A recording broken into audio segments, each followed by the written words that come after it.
Hello बच्चों। आज हम पढ़ने जा रहे हैं लेसन नंबर 9 का सेकंड पार्ट। ठीक है, तो ये है। सबसे पहले हम स्टार्ट करते हैं प्रॉपर्टीज ऑफ सॉइल। सॉइल के बारे में हमने उस दिन पढ़ा था फर्स्ट पार्ट में। तो अब सॉइल की प्रॉपर्टीज क्या हैं? क्या जितनी भी हमने टाइप्स पढ़ी सॉइल की, क्लेई, सैंडी, लोमी, क्या उनकी प्रॉपर्टीज सेम रहती हैं? उनमें क्या डिफरेंस है? तो वो हम आगे देखेंगे। सबसे पहली प्रॉपर्टी है percolation rate of water in soil. ठीक है, अब ये क्या चीज़ होती है परकोलेशन रेट? इसको हिंदी में कहते हैं अंतःस्रवण दर। अंतःस्रवण दर, ठीक है, पानी को एब्जॉर्व करने की का जो रेट है वो अंतःस्रवण दर। तो इसके लिए एक एक्टिविटी दी हुई है कि बूझो और पहेली ने एक स्क्वायर बनाया, एक कच्ची जगह पे और एक पक्के रोड पे। ठीक है, और उन दोनों स्क्वायर्स में पानी उन्होंने डाला। तो आप देखोगे जो पक्के रोड पे या पक्के फर्श पर जो हमने पानी डाला वो तो बह जाएगा, एब्जॉर्व नहीं होगा। लेकिन जो कच्चे रोड पे या कच्ची जगह पे हम पानी डालते हैं, ग्राउंड में या खेत में भी आप देखते हो, वो एब्जॉर्व हो जाता है, वो इधर उधर फैलता नहीं है, बल्कि सॉइल उसको अपने अंदर अवशोषित कर लेती है, एब्जॉर्व कर लेती है। ठीक है, तो अब डिफरेंट टाइप्स की जो सॉइल्स हैं, क्या वो एक ही रेट से पानी को एब्जॉर्व करेंगी? नहीं। कोई सॉइल ऐसी होगी जो एकदम से सारे पानी को एब्जॉर्व कर लेगी, लेकिन कुछ सॉइल ऐसी होंगी जो पानी को पूरी तरह से एब्जॉर्व नहीं करेंगी, आधा पानी ऊपर ही रह जाएगा, आधे को ही एब्जॉर्व करेंगी। ठीक है, तो उसको बोलते हैं परकोलेशन रेट, जो डिफरेंट सॉइल्स का डिफरेंट होता है। तो उसके लिए भी एक एक्टिविटी दी हुई है। यहाँ देखिए आपकी बुक में फोटो भी बना है कि आपने एक ऐसे पाइप का टुकड़ा लेना है जो दोनों साइड से ऊपर और नीचे से कटा हुआ है, मतलब ओपन है, या फिर आप कोई टीन का डब्बा कुछ भी ले सकते हो। उसको आपने एक जगह कम से कम 2 सेंटीमीटर गहराई तक गाड़ दिया ग्राउंड में। ठीक है, कच्चे जगह पर। अब आप उसमें पानी डालोगे, लगभग 200 ml, 200 पानी आप बॉटल से उसमें डालोगे। और जैसे ही आपने पूरा पानी डाल दिया, आप टाइम नोट कर लोगे कि इस वक्त टाइम कितना है। ठीक है, धीरे धीरे पानी मिट्टी में एब्जॉर्व होता जाएगा, क्योंकि नीचे से ओपन थी ना, ये पाइप दोनों साइड से ओपन है, तो पानी जमीन में एब्जॉर्व होता जाएगा। जैसे ही सारा पानी खत्म हो जाएगा, एब्जॉर्व हो जाएगा बॉटल में, आपने फिर से टाइम नोट करना है। ठीक है, जब आपने स्टार्ट किया तब टाइम क्या था, और जब पानी खत्म हो गया तब टाइम कितना था। अब परकुलेशन रेट हमने निकालना है, मतलब कि कोई सॉइल पानी को एब्जॉर्व कर रही है तो उसका कितना टाइम उसने लिया, कितने पानी को एब्जॉर्व करने के लिए। तो उसके लिए एक फॉर्मूला है, आपकी बुक में दिया है, ये आपने याद रखना है कि किसी सॉइल का अगर हमने परकोलेशन रेट निकालना हो, अंतःस्रवण दर निकालनी हो, तो उसके लिए फॉर्मूला है amount of water upon percolation time. Amount of water, आपने कितना पानी लिया था, तो हमने यहाँ पर लिया था 200 ml water, upon percolation time हुआ कि कितना टाइम लगा उस बॉटल को खाली होने में, उस पानी को एब्जॉर्व होने में कितना टाइम लगा। तो मान लीजिए 20 मिनट लगे पूरे इस पानी को खत्म होने में, एब्जॉर्व होने में, वो हुआ उसका परकोलेशन टाइम। ठीक है, तो टोटल वाटर हमने लिया 200/20, तो इसको डिवाइड करके हमारे पास आ गया 10 मिलीलीटर पर मिनट।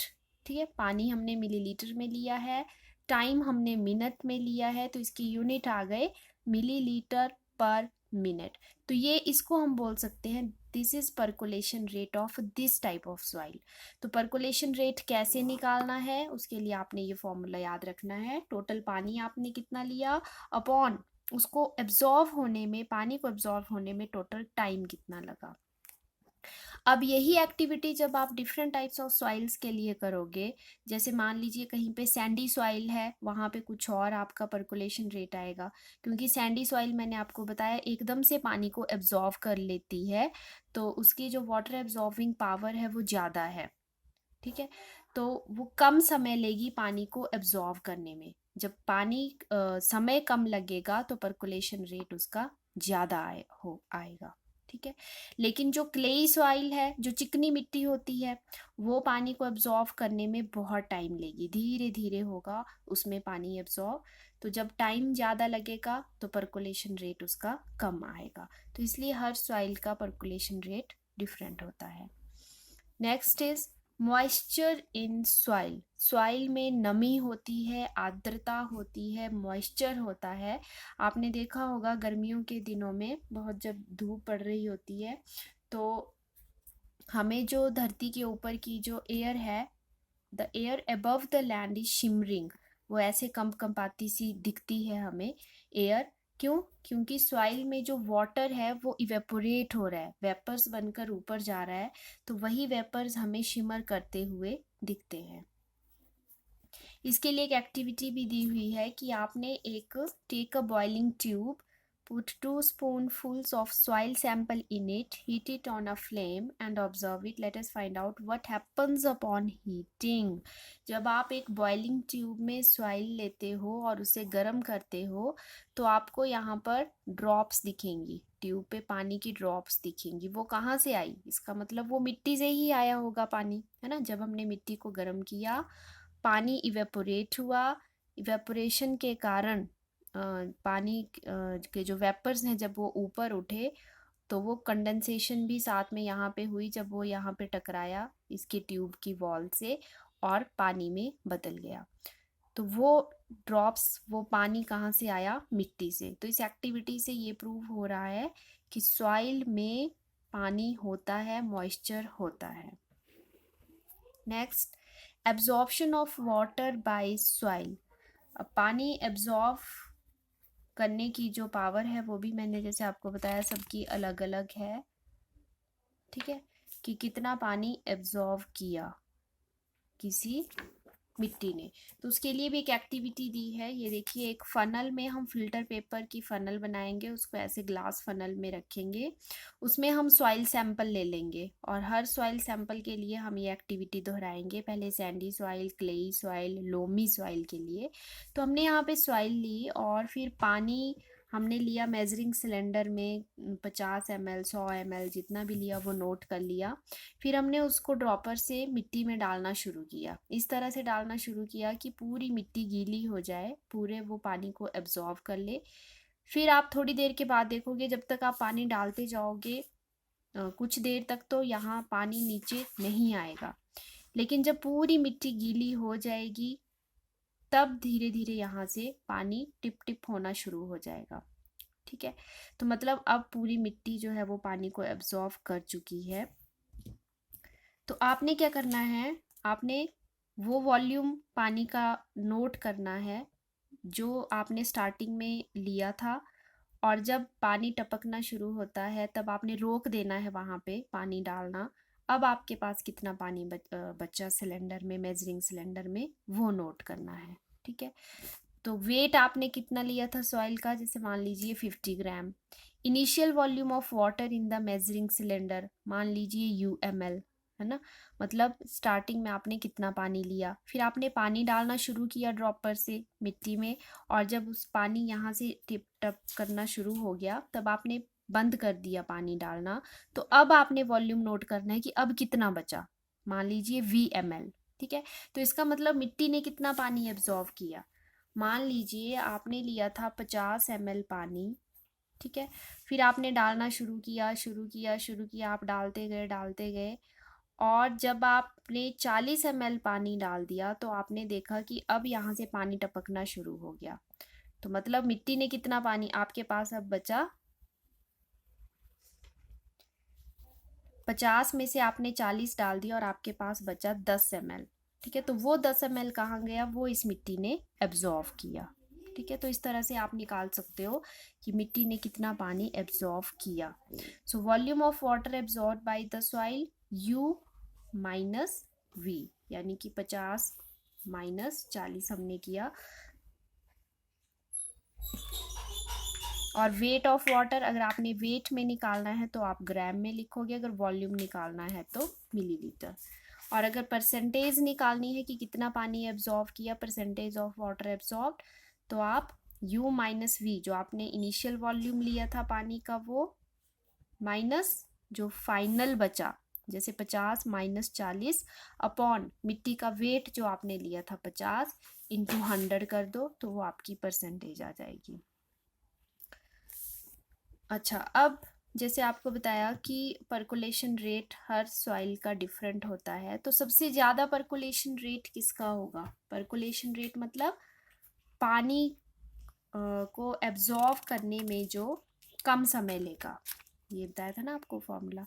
तो जो कम समय लेगा उसका पर्कुलेशन रेट ज़्यादा होगा। तो कम समय कौन लेगा? सैंडी सॉइल, जो रेतीली मिट्टी होती है वो एकदम से पानी को एब्जॉर्व कर लेती है। तो हम कह सकते हैं कि हाईएस्ट पर्कुलेशन रेट किसका होता है? सैंडी सॉइल का। सैंडी सॉइल यानी कि हिंदी में इसको बोलते हैं बलुई मृदा, बलुई। और विच soil has the lowest percolation rate? सबसे कम किसका होगा? जो सबसे ज़्यादा टाइम लेगा। अब चिकनी मिट्टी जो आपकी क्लेई सॉइल होती है वो बहुत ज़्यादा टाइम लेगी पानी को एब्जॉर्व करने में, तो उसका पर्कुलेशन रेट कम होगा। तो सबसे कम होगा क्लेई सॉइल का, क्लेई सॉइल का। ठीक है, तो ये तो था पर्कुलेशन रेट। और वाटर होल्डिंग कैपेसिटी अलग होती है। वाटर होल्डिंग मतलब वाटर को होल्ड करके रखना, नीचे नहीं जाने देना। ठीक है, तो उसमें उल्टा है। अब देखो, सैंडी सॉइल का पर्कुलेशन रेट तो सबसे ज़्यादा है, एकदम से पानी को एब्जॉर्व कर लेगी, बट पानी को रोक नहीं पाएगी, वाटर को होल्ड नहीं कर पाएगी, है ना, वाटर तो नीचे चला जाएगा। तो वाटर होल्डिंग कैपेसिटी इसकी सबसे कम है। ये यहाँ पे आपने कंफ्यूज नहीं होना है। पर्कुलेशन रेट इसका ज़्यादा है, लेकिन वाटर होल्डिंग कैपेसिटी सबसे कम किसकी है? सैंडी सॉइल की। और क्लेई, चिकनी मिट्टी, पानी को रोक के रखेगी ज़्यादा देर, है ना, तो इसकी वाटर होल्डिंग कैपेसिटी सबसे ज़्यादा है। तो अगर आपसे पूछा है highest percolation rate, sandy soil, lowest percolation rate, clayey soil, और highest water holding capacity, highest water holding capacity किसकी होगी? क्लेई सॉइल की। और लोएस्ट वाटर होल्डिंग कैपेसिटी होगी सैंडी सॉइल की। ठीक है, सैंडी सॉइल, इसको नोट कर लीजिए। उसके बाद आता है सॉइल एंड क्रॉप्स। जितनी भी हमारी फसलें हैं, क्रॉप्स हैं, सबको एक ही टाइप की सॉइल नहीं चाहिए। Different types of soils are found in different parts of India. India के भी हर अलग अलग पार्ट्स में अलग अलग तरह की सॉइल पाई जाती है। कुछ पार्ट्स में इंडिया के क्लेई सॉइल ज़्यादा होती है, कहीं पे लोमी सॉइल, कहीं पे सैंडी सॉइल ज़्यादा होती है। Soil is affected by wind, rainfall, temperature, light and humidity. तो सॉइल का प्रोफाइल जो है, स्ट्रक्चर जो है, वो वहाँ के क्लाइमेट के अकॉर्डिंग होता है। Clayey and loamy soils are both stable for growing cereals like wheat and gram. ये आपने याद रखना है किन फसलों को कौन सी मिट्टी चाहिए। तो क्लेई और loamy soils are best for growing wheat and gram. चने और गेहूं को उगाने के लिए चाहिए हमें बलुई और बलुई नहीं, इसको बोलते हैं मृत्तिका। हिंदी में क्लेई सॉइल को बोलते हैं मृत्तिका। ठीक है, और दुमटी, लोमी मतलब दुमटी मृदा, इसको चाहिए। Such soils are good at retaining water, क्योंकि वाटर को होल्ड करने की कैपेसिटी इसकी ज़्यादा होती है ना क्लेई की, इसलिए। For paddy, soil rich in clay and organic matter and having a good capacity to retain water are ideal. धान के लिए, पैडी मतलब धान के लिए भी हमें ऐसी मिट्टी चाहिए जिसकी वाटर होल्डिंग कैपेसिटी ज़्यादा हो, क्योंकि उसको पानी ज़्यादा चाहिए। तो पानी रिटेन करने की, होल्ड करने की कैपेसिटी सबसे ज़्यादा होती है क्लेई सॉइल की। तो पैडी के लिए clayey soil is best. For lentils, जैसे मसूर, दालें हैं, पल्सिस हैं, उनके लिए loamy soil which drain water easily are required. For cotton, sandy loam और लोम, सैंडी और लोम का मिक्सचर चाहिए या फिर लोमी सॉइल ही चल पड़ेगी कॉटन के लिए, which drains water easily. Crops such as wheat are grown to the fine clay soils because they are rich in humus and are very fertile. और इसी तरह जो हमारे जो कुम्हार जो घड़े बनाते हैं, खिलौने बनाते हैं, मूर्तियाँ बनाते हैं ना, मिट्टी के मटके बनाते हैं, इसके लिए भी क्लेई सॉइल ही बेस्ट होती है। क्लेई सॉइल से ही आप बना सकते हो क्योंकि चिकनी होती है, वाटर को डिटेन करके रखती है, तो उसको शेप देना इजी होता है। सैंडी सॉइल और लोमी सॉइल के हम नहीं बना सकते। तो ये भी कई बार क्वेश्चन आता है कि जो हमारे मिट्टी के घड़े हैं, मटके हैं या फिर मूर्तियाँ बनाई जाती हैं, वो किस मिट्टी की बनाई जाती हैं? Clayey soil. ठीक है, उसके बाद थोड़ा सा यहाँ पे आपके दिया हुआ है सॉइल इरोजन के बारे में। मृदा अपरदन बोलते हैं इसको हिंदी में। क्या होता है कई बार कि जो मिट्टी की ऊपरी परत है वो तेज हवाओं के कारण बह जाती है। कई बार बहुत अधिक बारिश होती है तो पानी के साथ जो परत है ऊपर की वो बह जाती है, तो जो फर्टाइल लेयर होती है मिट्टी की वो बह जाती है हवा और पानी के साथ। That is called soil erosion. The removal of land surface by water, wind और ice is known as erosion. Plant roots firmly bind the soil. ठीक है, जो प्लांट्स, इसीलिए बोलते हैं कि प्लांटेशन ज़्यादा करनी चाहिए क्योंकि प्लांट्स की जो रूट्स होती हैं वो मिट्टी को जकड़ कर रखती हैं, उसको बहने से रोकती हैं, है ना। तो जहाँ देखना आपने कोई जगह जहाँ पर पेड़ लगे होंगे वहाँ पर आपको मिट्टी बहती हुई नहीं दिखाई देगी, लेकिन जो खाली ग्राउंड होगा जहाँ पे घास नहीं होगी, पेड़ नहीं होंगे, वहाँ आपको बहुत सारी मिट्टी बहती हुई दिखेगी पानी के साथ। तो यही कारण है कि प्लांटेशन हमें ज़्यादा से ज़्यादा करनी चाहिए ताकि हम सॉइल इरोजन को रोक सकें। In the absence of plants soil become loose so it can be moved by wind and flowing water. तो वाटर और विंड से वो लूज हो जाती है और आसानी से बह जाती है। Erosion of soil is more severe in areas of little और no surface vegetation such as desert और बेयर लैंड्स। डेजर्ट में ज़्यादा होता है इरोजन और जहाँ पर वेजिटेशन ना हो वहाँ पे ज़्यादा होता है। So cutting of trees and deforestation should be prevented and effort should be made to increase the green areas. इसीलिए डिफॉरेस्टेशन मतलब पेड़ों को काटना, तो वो कम होना चाहिए बल्कि पूरी तरह से रुकना चाहिए, तभी हम सॉइल इरोजन को रोक सकते हैं। तो यहाँ पे आपका लेसन होता है ख़त्म। Thank you.